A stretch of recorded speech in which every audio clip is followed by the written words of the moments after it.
আসসালামু আলাইকুম। আমি আমার ১৩ মাসের মেয়ের জন্য কীভাবে সবজি খিচুড়ি রান্না করি সেটাই আজকে আপনাদের সাথে শেয়ার করব।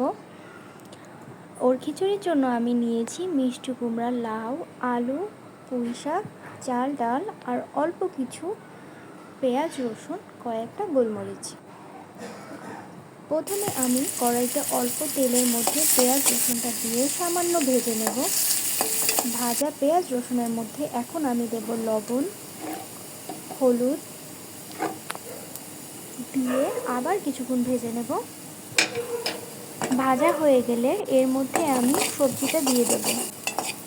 সবজিটা দিয়ে কিছুক্ষণ নেড়ে চেড়ে একটু ভালো করে নেড়ে নেব। ব্যাস, এর মধ্যে পানি দিয়ে সেদ্ধ হওয়ার জন্য অপেক্ষা করব। আমি তো ওর জন্য এভাবেই খিচুড়ি রান্না করি। আপনারা কিভাবে করেন অবশ্যই আমাকে জানাবেন। কিছুক্ষণ অপেক্ষা করলে হয়ে যাবে ওর খিচুড়ি। ব্যাস, এখন আমি এটা আমার বাবুকে খাওয়াবো।